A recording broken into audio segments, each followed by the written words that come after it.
Hello, my name is Noel Bell. I'm a psychotherapist based in London, and this is a podcast, I guess, on death, for want of a better theme. Um, I'm delighted to be chatting with Himali Bora and Sherry Burns. And we're speaking because we'll go into this, we met at a death cafe meeting hosted by you both, and I joined. And in the middle of some really interesting discussions, we thought we'd do a podcast to explore some of these themes. So I think I've introduced myself. Do you guys want to say hello and tell us a tiny little bit about yourselves? Sure, I can go first. Thank you, Noel, for inviting us to talk here about death and really about life. Also, how to live your life until the last breath you take.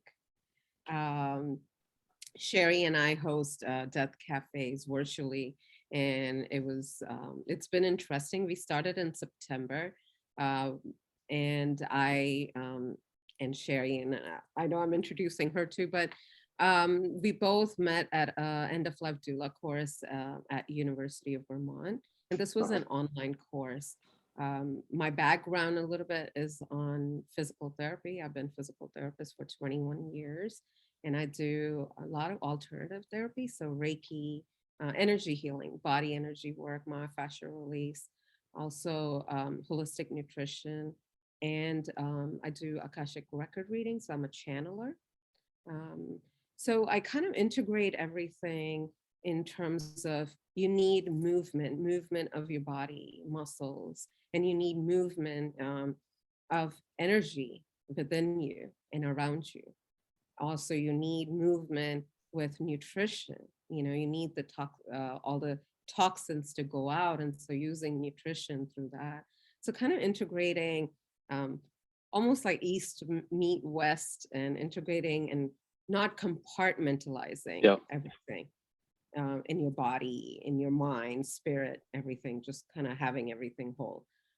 That's where I come in, and we'll talk more about the whole end of life doula, and I'll let Mary do that. Yes, and you very helpfully saves me doing the screenshot sharing.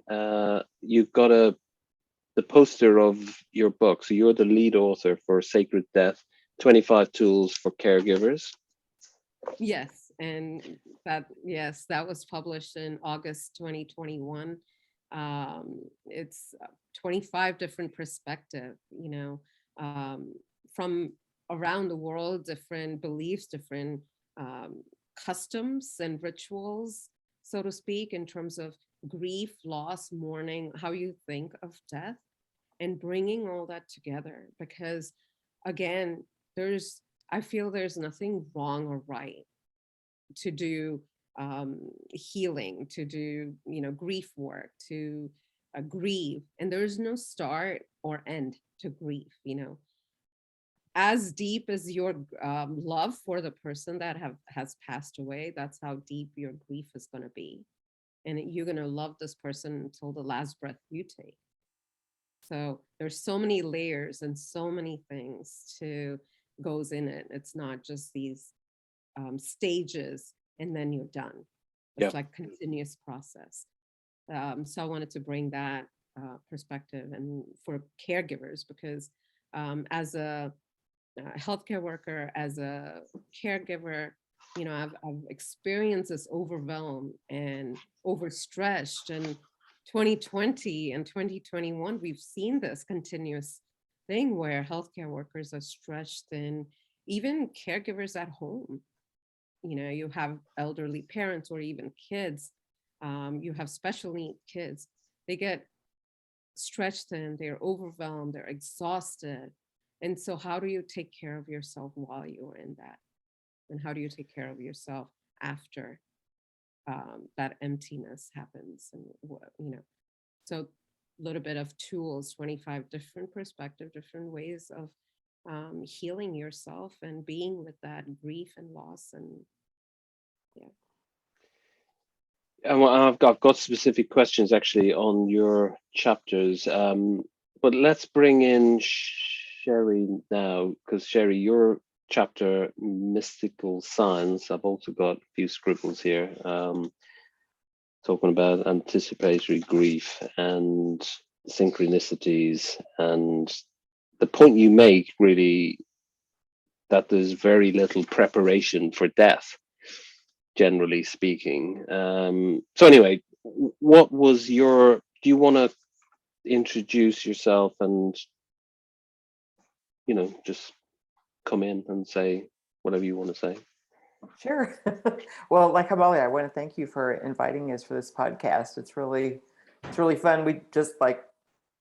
We're charmed by you when you joined our Death Cafe, so it's fun to meet up with you again and be participate in a podcast with you. So like Hamali mentioned, I am an end-of-life doula. I live in Santa Fe, New Mexico in the US, which is where I practice.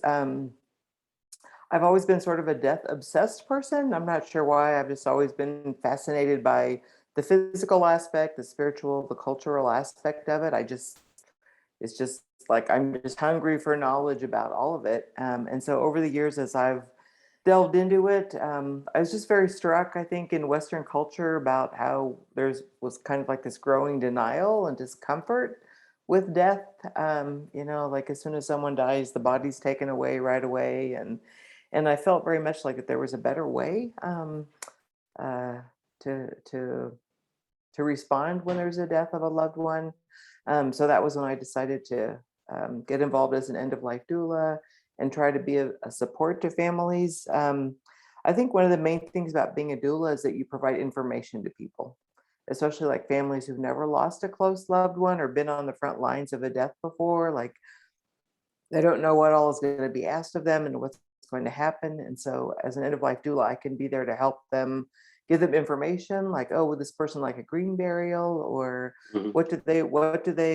one of my favorite things to ask people who are drawing near is like, well, how do you envision your death? Like, what would you like your death vigil to be like? um, Music, candles, incense. Who do you want there? Who do you not want there?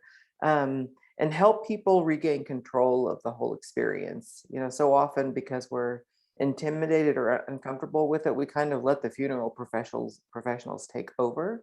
Uh, And there's this whole, yeah, well, I was just thinking. I've heard the term that end of life doulas are like, it's like midwifery. Is that an idea you have as well? yeah. So like the word doula is Greek and it means like a woman who serves. So just like a birth doula, like that person is there to help the mother and the family and the baby with whatever things would be helpful for them. But also they bring expertise, like they've seen how many different births. But they're not a clinical person, so their time is a little more free. Like if you have a million questions, which a new mother and father would, you can't get that amount of time from the physician or from the nurse or whoever may be helping take care of you. But if you have a doula, like when I have a client, my time is theirs, and I can be there however much they need. They can ask me anything. So you're really more there to be their companion, to be someone. I see myself as a community member who's had a little more experience. I've been through a lot of deaths with people and with my own family. So I can share some insight and some information just to help them find their way through it. Because it's a very emotional experience to lose a loved one, but then there's the whole financial aspect of it. Like if you've never been there and suddenly you see this price tag at the funeral home, and just like, oh my. And so the poor family is just getting inundated with all of this at a very, very traumatic time. So as a doula, I can be their companion. I can be someone who shares information with them, that maybe tries to open some other doors for them if there's something else they want to do. So that's what I see as my key role as a doula, is just being someone who can help facilitate and help reassure them and let them know they'll get through it, and that I'm there to help them get through it. Hmm. Something I always think of too is like, I feel like in Western culture, like we're very aware that birth is just this very, very sacred event, but we don't see the opposite end of that death is also our other transition, and it's just as sacred. And instead we tend to be kind of fearful of it. And because it is painful. So just trying to help, I think, help people see like the joy and the sadness, as far as like this person transitioning to whatever is next, and that's a sacred event, Yeah. and find some sort of meaning in that. I should say I'm not an end of life doula. So I should have said that at the start. And my interest in this is, I guess, the existential stuff, existence, meaning the nature of existence, and how death or the fear of death, or where legacy comes in, how that impacts on how we our grief, our bereavements, our anxieties. And like I mentioned when I turned up at that Death Cafe meeting, I was speaking to, I hadn't heard of death cafes until like literally a few weeks ago. A colleague on the phone, she said, a mutual friend, we just referred to her and said, oh, she's been going to death cafes. And I was like, what? What are they? And I don't know, it's like, it's like when something is mentioned to you that kind of is outside your sphere of familiarity, and then, but it's very intriguing. And that's what it was for me. And I just went then on, found Death Cafe. I didn't realize that there was this organization set up by John Underwood before. And that there's all these meetings. So anyway, I was intrigued enough to go to one, and I wasn't sure what to expect. I thought it would just be, in a way, it would be this weird, grief-stricken, morbid occasion where it would be all about how you're feeling. And I was pleasantly surprised, not just with your one, with a couple of others I went to, where there was this really vibrant discussion around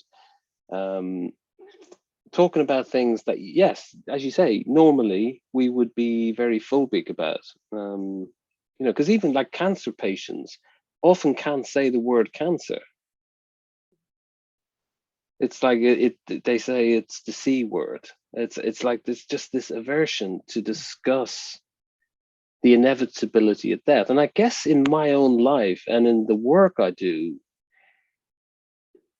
it's I suppose it's something around the brutality of or how we can perceive it as brutal, that existential reality that we all are going to die. I mean, we're speaking here, we will all die at one day.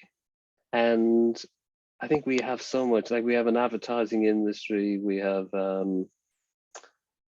cosmetic industry that tries to kind of tell us that we won't, maybe, but we will. And I think unless we align ourselves to that reality, is there going to be, anxiety?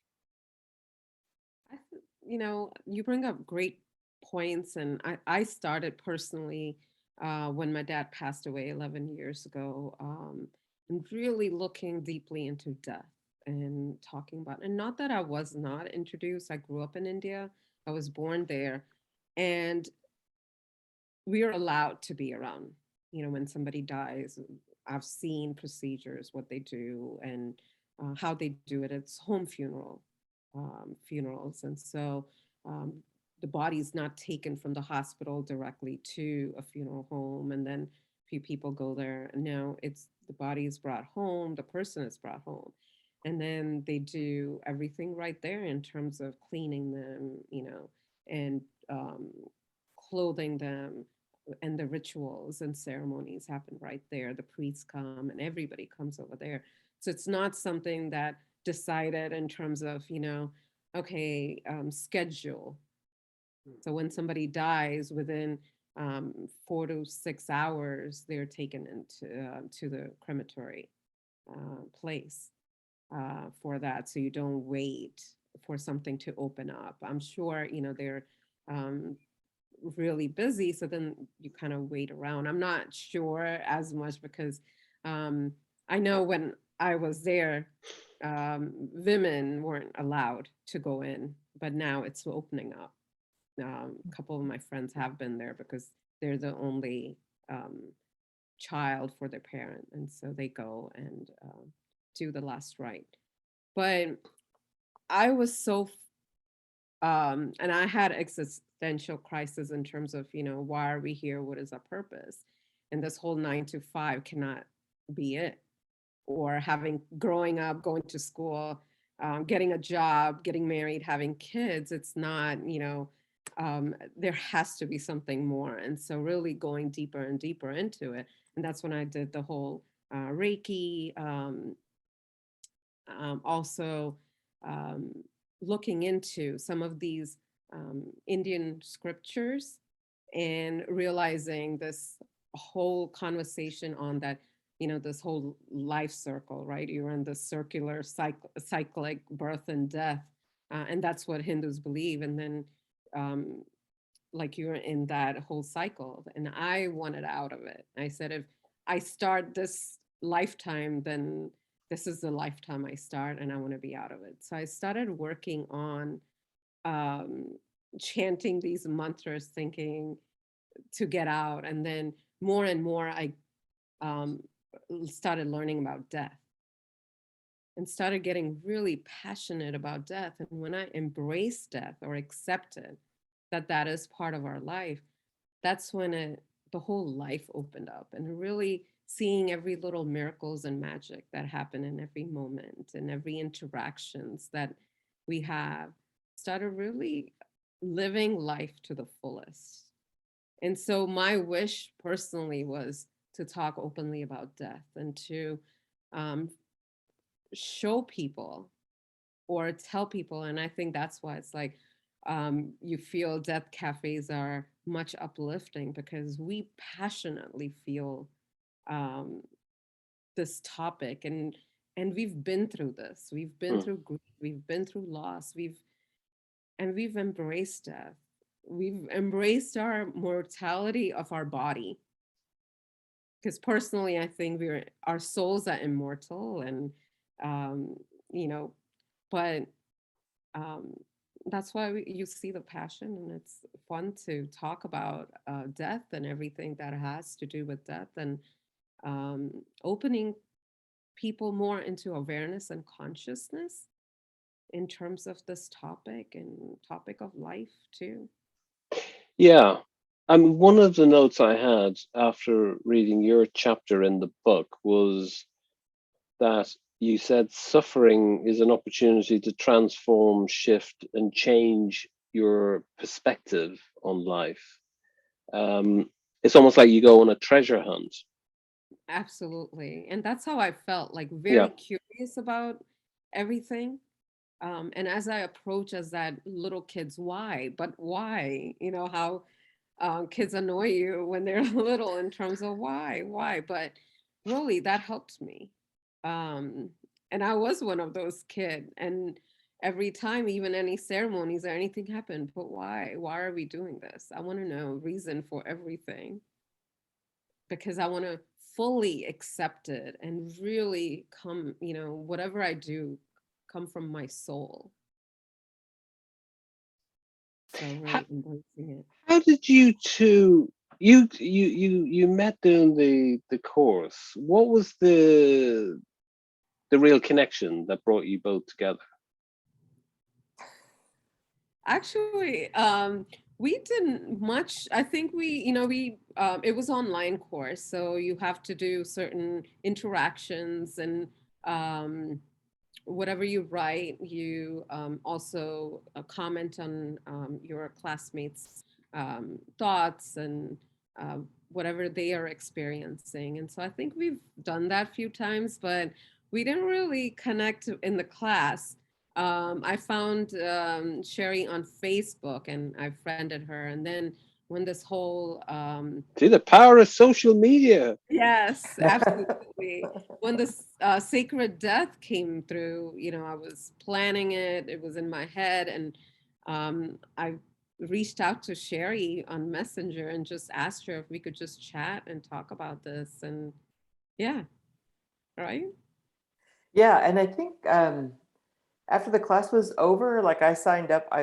Hosting a death cafe was something I always wanted to do. So I saw a class online on everything you need to know about hosting a death cafe. So I signed up for it, and when I was attending it, I saw that Hamali was there. Yeah.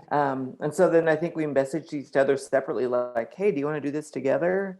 So what's interesting is Hamali and I have never met in person. Yeah. We've never laid eyes on each other in person. So we keep saying we're going to, but we've been able to do a lot of really good things together, even remotely. So one of these days we'll meet. But Absolutely. yeah, I just think like we have a lot of, I think like in the class, because we read each other's work and everything, I think there was even though we didn't say it outright, like there was definitely some common values and Yeah. a common outlook as far as how we both saw death. I think both of us were um, had an emphasis on the spiritual aspect of it as opposed to simply the death of the body. Like that, we saw a lot more meaning in it. So I think we sensed that about each other. So it was just kind of natural that when we encountered each other other places, that we kind of knew. And what's coming up is also, Sherry has another group that she does advocacy work on. And I joined that group, and she does amazing work. And so when I was reading some of the, um, regulations in different states about different things concerned to death um, and burials and stuff, and that's what really fascinated me. And um, I started a little bit commenting here and there, and just kind of watching what she was doing and really admiring all the work that she does out there. um, so that also brought me, and she kind of grounds me. We've been doing this in September. I feel like our energies match. And Yeah. how many meetings would that have been? How many Death Cafe meetings have you hosted together? I don't know if it's been 7, 10 8. maybe Yeah. or something in that range. We kind of took a little break over the holidays because people are busy. So we really just resumed a few weeks ago, just because like attendance, people are just really busy over the holidays. So we've just started back up, and it seems like people are anxious. Like we've been getting a lot more attendees. Um, yeah, so I think it's a good time. Well, just generally speaking, what type of presentations do you get from people? I mean, are people curious like I was about existence, or is it something more practical that they focus in on? Generally, what are people? It's all of the above. Yeah. um, like I think the one we had a week ago, a woman showed up who um, said she really knows nothing about. So she's born and raised in China, and she lives in the U.S. now, and really knows nothing about the mechanics. And by that I mean like what happens when someone dies, what's the funeral planning. She just said, "I know nothing, and my parents are in their 80s." And she's also trying to broach that topic with her parents, and they don't really want to talk about it. So she joined just hoping to learn more about the practicalities, like what's going to happen.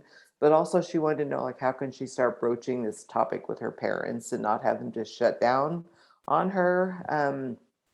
So that was interesting. We have one woman who comes pretty often who um, I'm trying to think if she has a terminal illness, or maybe she just very much is a believer in planning how she wants her death to happen. So she has a lot of documentation.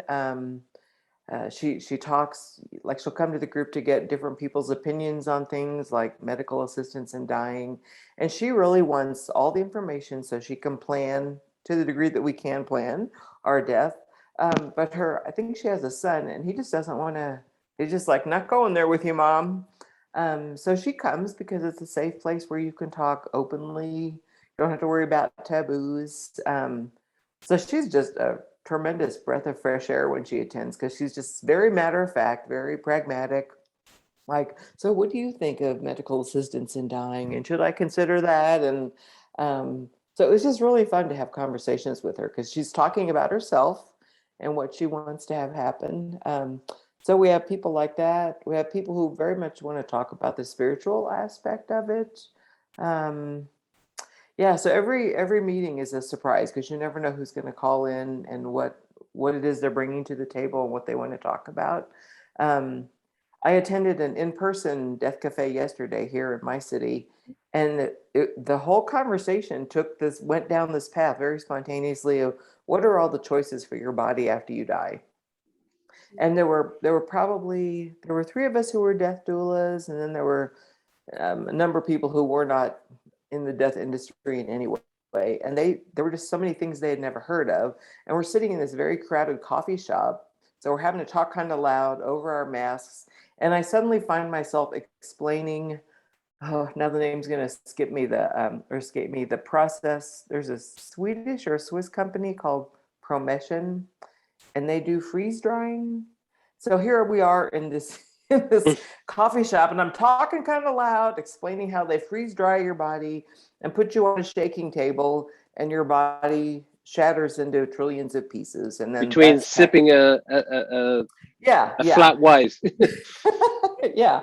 And all of a sudden I'm kind of looking around like, who else in this cafe is hearing me shouting at the top of my voice about freeze drying human bodies? But anyway, I tell that story as an example of the kind of things that can come up during a death cafe. You know, that everyone was just really hungry. Like, what are my options besides burial and cremation?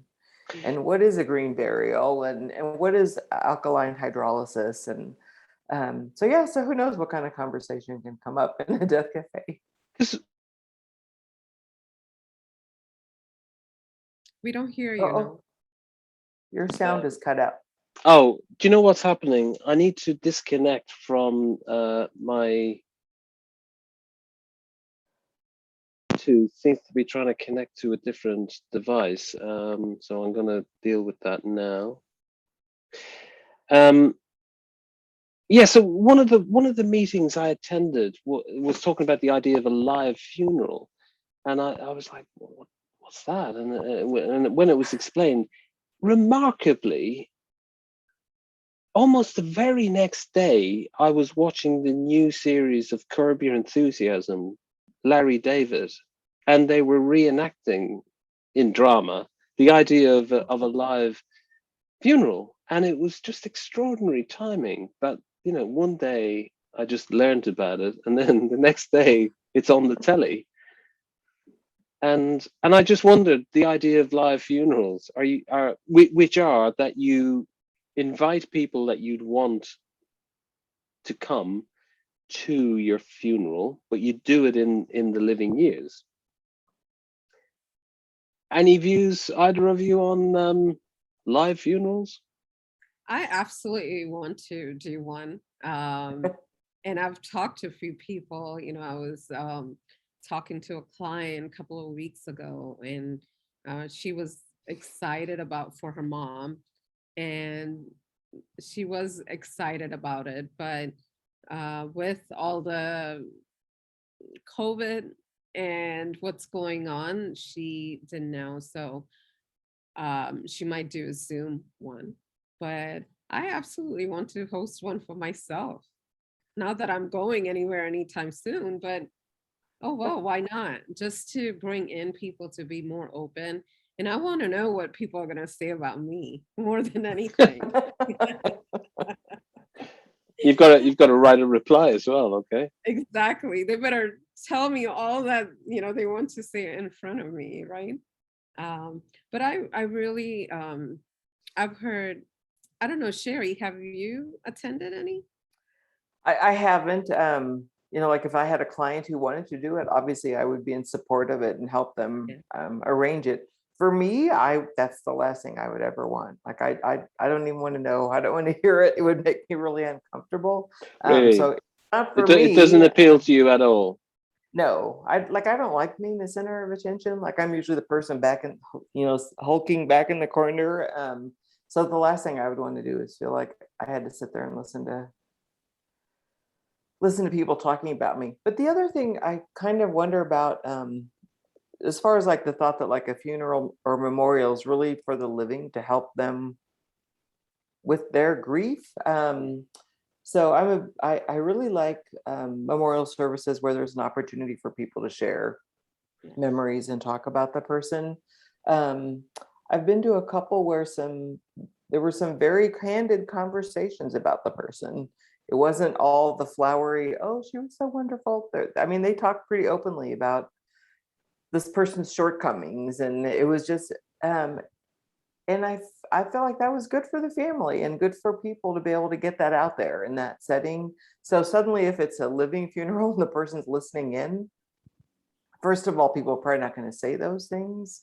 Um, so part of me is concerned that there might be some opportunities that might be missing in a living funeral that you would get if the person wasn't actually present. Because like I said, sometimes I think I've seen some healing happen where people get some things off their chest, even at the memorial service. So yeah, I think they're interesting. And like I said, I would definitely support a client who wanted to do it. I just know it's not for me. Mm.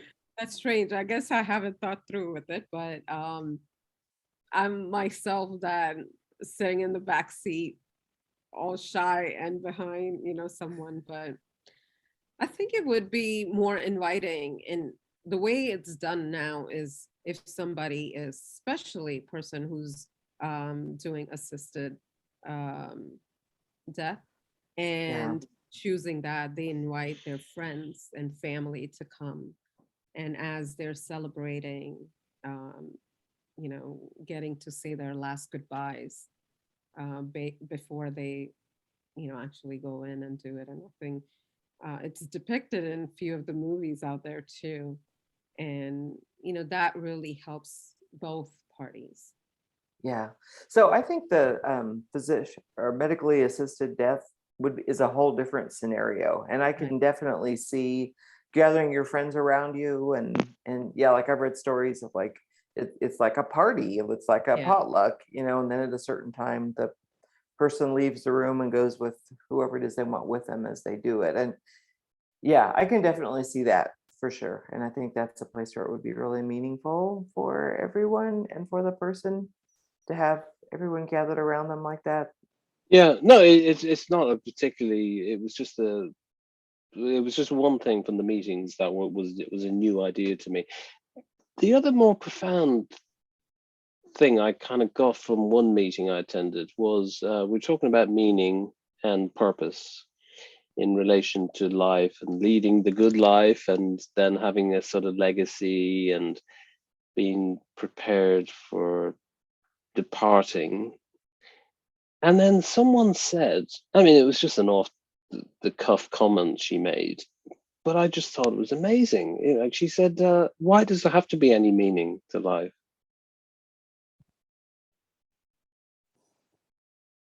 Yeah. True. And Yeah. a line to that was that it's good to have a support structure at the end of life. But she also made the point, well, what's the point of that if you don't have a support structure throughout your earlier in your life when you're fit and healthy? Mhm. And I just thought it was very interesting to shift my perspective on viewing that because I would ordinarily have thought, yes, it is good to have an end of life social support structure like it is every other time. But to be asked just that very basic question, so what? Why would I need it? Uh, Kind of proves quite challenging because um, if this search for meaning is so important, well, maybe it's not for everyone. That's true. And I think it's more for that peace and that joy if you look for, you know. I don't know. For me, it was just I just couldn't do the same routine every single day in and out. And for me, it was like, I know that there's something more.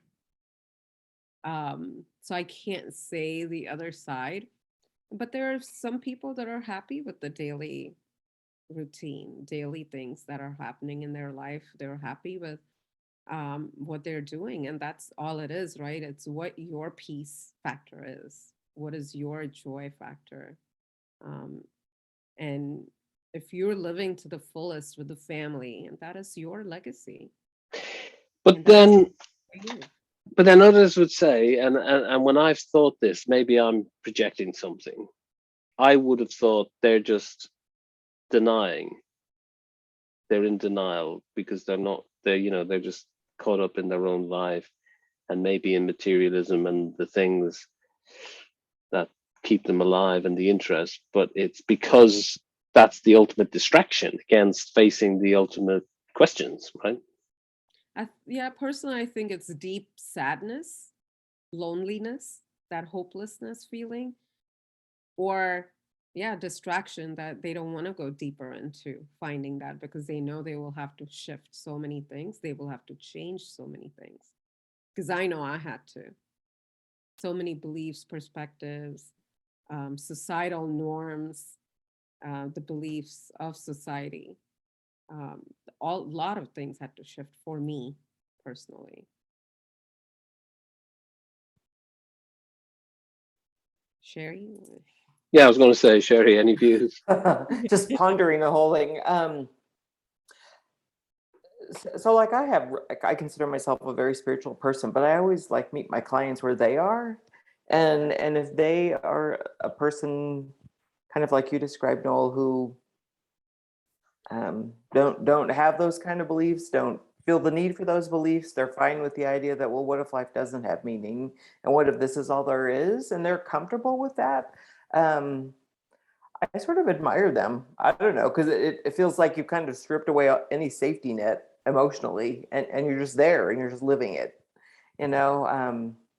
So like if I have a client who's like that, like obviously I have to honor their beliefs and everything, but I've always kind of had a little admiration for them because I think there's a certain emotional strength that they seem to have that Contentment.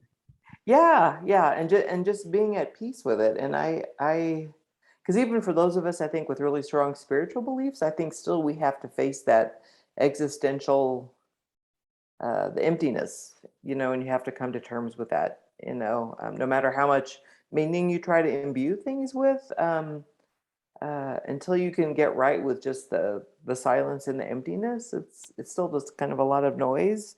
I don't think I'm making any sense at all, but No, you are. No, I think absolutely. But then the question I would have is the people who are not too concerned about the future or the hereafter, and they have that contentment, will they be the ones less likely to be seeking your support as an end of life doula? I don't think like people, I think, seek us out for the practical, pragmatic aspects of dying just as much as probably more than the spiritual, honestly. So especially in this day and age when there's physician-assisted death, there's so many ways to keep the body living, whatever that means. So if you don't have all that documented in a legally binding document that explains what you do or don't want done to you, it's going to be the doctor's or your nearest relative or the court's decision what happens to you. So plenty of people seek us out to help them put together that documentation, or even to just even ask the soul searching questions. Like quite often people's like advance directive, it's things like, don't put me on dialysis, don't put me on a feeding tube, blah blah blah. But then I come to them with questions like, okay, if you had a dementia diagnosis, do you want a flu shot? If you get an infection, do you want an antibiotic? Like, how serious are you saying that you want to be allowed to go naturally? Like, no intervention? So end of life doulas do things like that. Like, we just help walk them through it and try to take them a layer deeper, a little deeper than just what the typical advance directive looks like, and try to walk them through a lot of the what ifs. And the other thing is, like, a lot of these documents are very bare bones. It's like, yes, dialysis, no, this, yes, that. But that doesn't really help inform whoever you've given your medical power of attorney to. So I try to help people drop a letter or some sort of document that describes why these are their decisions, so that whoever has their medical power of attorney can make a really informed decision for them, and not just like, well, on the checklist, she said no. Yeah. So we're going to not do a feeding tube, So that's a long answer to your question as far as people seek out a doula for lots of different reasons, and sometimes it's just trying to make sure everything's in order, or even to help advocate for what they want, in case like they have a contentious relationship with their family, or whoever is their power of attorney, whoever's their next of kin. Um, Families always don't get along all that well, or sometimes people are surprised by who their legal next of kin is. So we can be an advocate for them and try to help after they've passed, make sure things happen the way they want. So yeah, we do a lot of different things like that. Yeah. Just thinking, is there anything either of you want to raise, just talking about your work or death in general, that you think is sort of something that you maybe from the Death Cafe meetings you kind of became aware of yourself that you hadn't been aware of?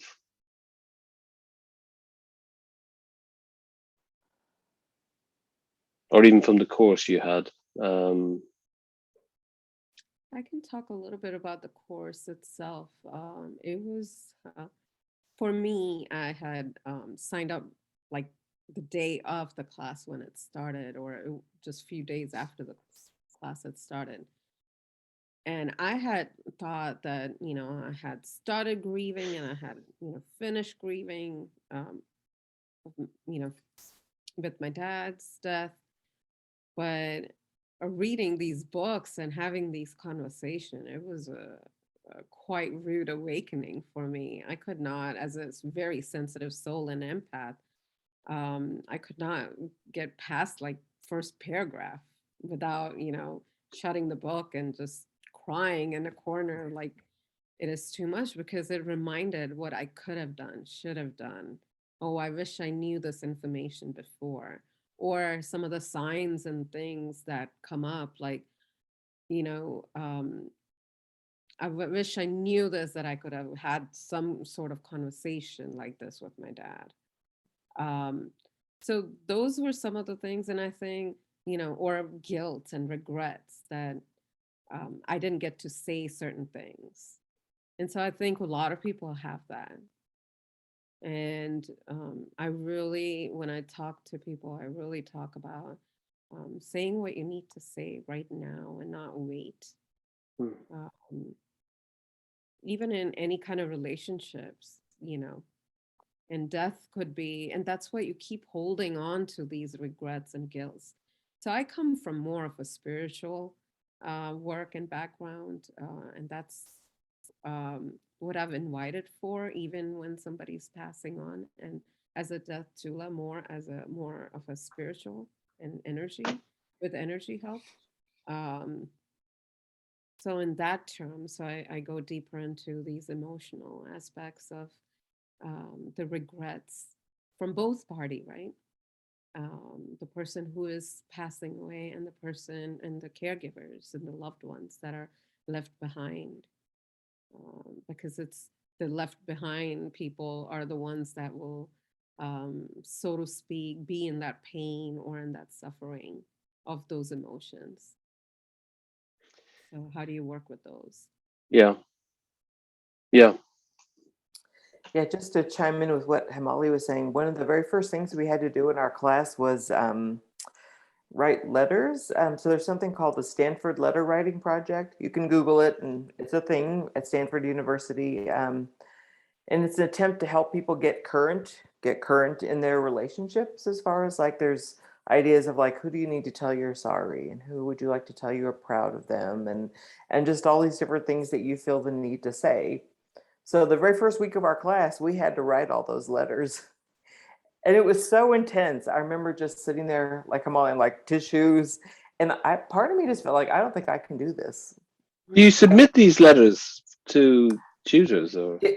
It's up to each person what they want. Like you can write the letter and give it to the person if you want, or you can hold on to it. For me, I chose to keep them all in an electronic format because, as far as I know, the end isn't real near for me, and so I'm kind of holding on to mine as living documents, and I'll just kind of keep working on them over the years.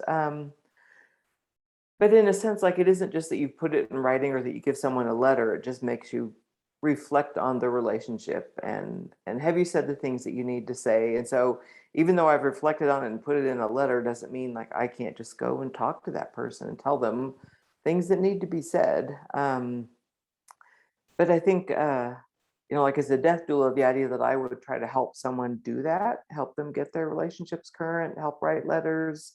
Um, for us, like as doulas, to do that exercise, like I said, I found it very daunting. And my reaction was kind of like, what have I gotten myself into in this class? Like, what? I have to reflect? No, I want to help other people reflect.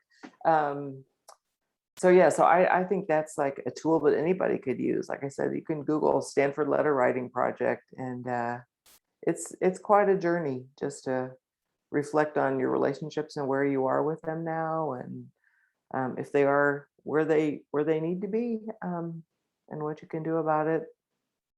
Because there is a view that a lot of grief is the result of unfinished business in the living years.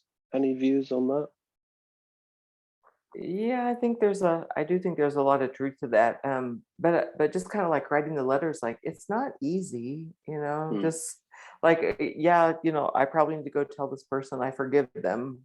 Well, just like scratching at that wound or picking at it or bringing it up or facing it, it's not easy. There's a reason why we've repressed these things and we're not facing them. So the whole idea, it's like Google the Stanford Letter Project and make all your relationships whole.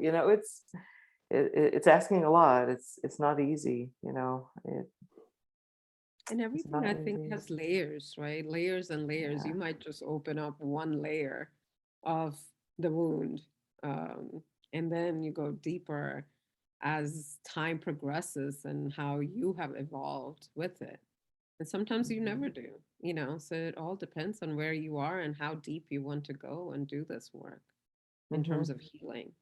And sometimes I think it's just not accessible. Without getting into too long of a story, like I had a very tenuous relationship with my mom, and as much as I feel like both of us tried to make amends and clear up our communication before she died, it wasn't attainable to us. We were like two ships passing in the night, and so sometimes I think you try, but you do the best you can, like in the long-term relationships that's complex and convoluted, and there's just a lifetime worth of material and things that have happened. It's just not always attainable to, like, when you get a terminal diagnosis, suddenly to try to make all of that right. You do the best you can. So one of the patients I have right now is a 94-year-old woman, and she's been in hospice for quite a while. And when I saw her on Thursday, she was just like, why am I not dying? I'm ready to go, and I tried to talk to her about like being ready, and she goes, oh, all my paperwork's in order, everything's ready. And I said, well, I'm not really talking about paperwork. I said, like, have you had an honest conversation with your daughter? Have you had an honest conversation with your granddaughter? And she just looked at me and just, why would I need to do that? Is she waiting for anyone? Is anyone abroad or anyone that's away that's due to come back in the future or anything like that? Not that I can tell, but something that struck me since I saw her last Thursday was, so this is kind of interesting. She's an example of a person that kind of got uprooted from her home. Like, she lived in a different state, in a little house, had a circle of friends. And when her health started deteriorating, her next of kin came in and sold her house and moved her to Santa Fe so she could provide care. So this is a person who at the end of her life is living in a pretty isolated situation. She has her daughter and her granddaughter. So she mentioned the other day, she said, me and my best friend that I live near, she just said, I would have been having fun right up to the end of my life had I been allowed to stay there. And I probably wouldn't be alive now because I wouldn't be getting this quality of care, but I would have been having fun with her. But anyway, that's a whole different discussion that we can get into. But it did make me think, I think when I see her this week, I'm going to see if we can't get them on a call and let them talk to each other again. Yeah, but the other thing I mentioned to her was like, like she's very close to her granddaughter, and I said, "Have you had a talk with your granddaughter about your death?" And she was like, "Why would I do that?" And I just said, "Well, maybe your granddaughter needs some reassurance from you or something." So I guess what I was trying to tell her was like, you may think you're ready, but are you sure everyone else around you is ready?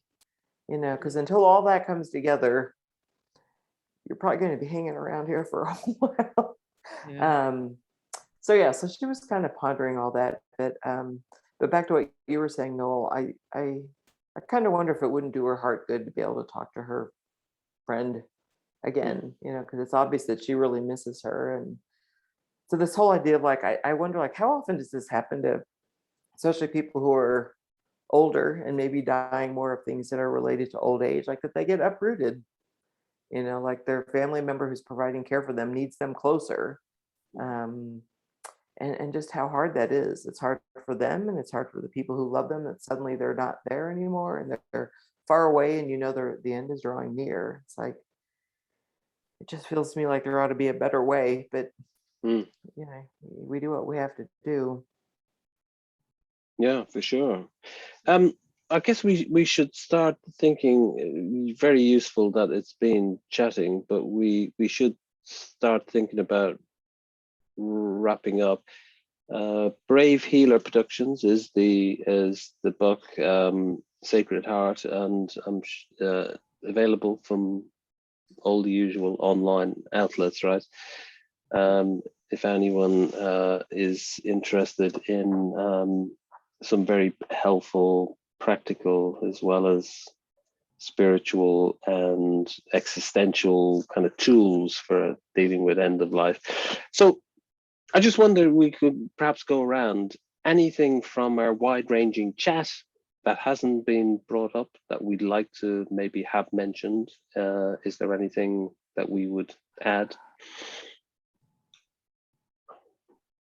I think Might not be, but yeah, for me, I just want people to start really talking about death and looking about what we've talked over here, what Sherry's mentioned in terms of how would you like your death to be, or not that we can contemplate that, but just in terms of just talking about death and dying and life and living. And if you're in the process of grief and loss, to really know that to ask for help, and also to know that there's no wrong or right way in doing any of this. To reach out, and the Sacred Death book is in Amazon, on Amazon if you want to purchase, and then we on Facebook also. It's not so active, but we do have a community where you can reach each and every authors. So 25 authors, they have their own perspective, and I'm sure you can connect with one of them or relate to their story at least.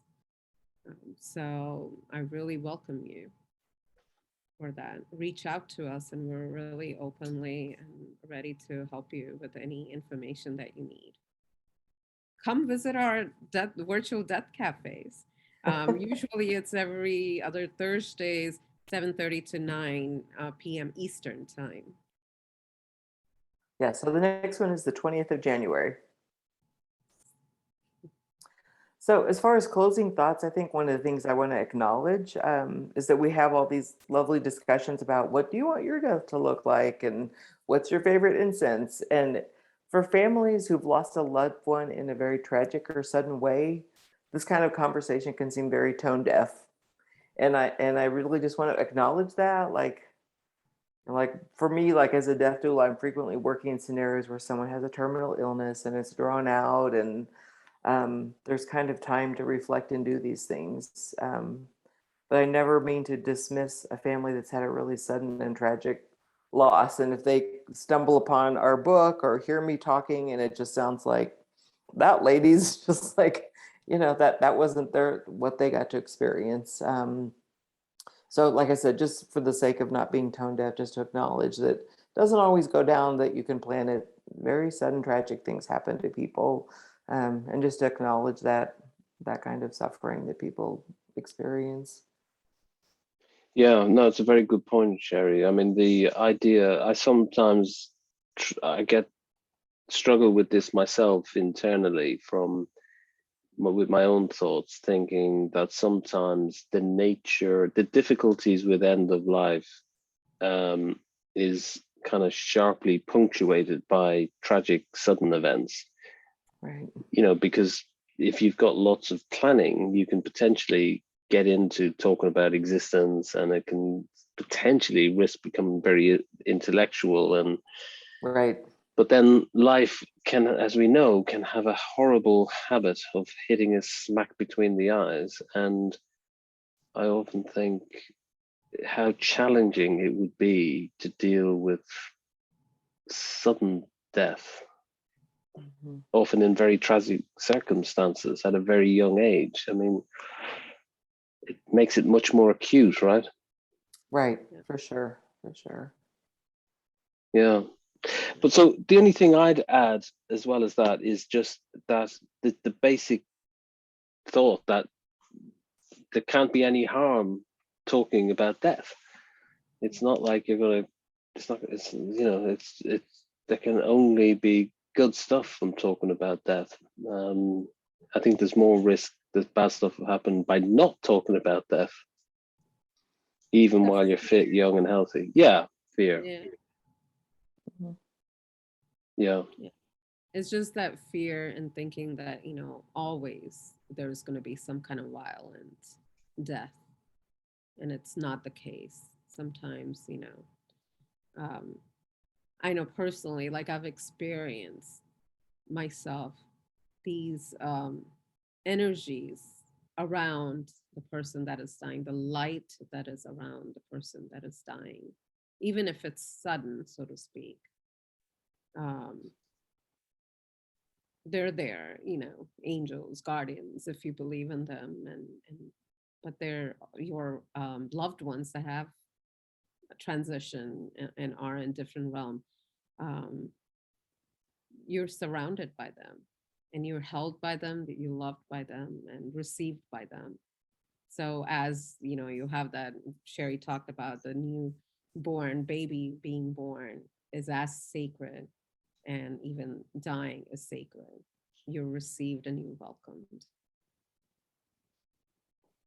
beautiful. Nice way to end. So, Sherry and Marley, it was fantastic chatting.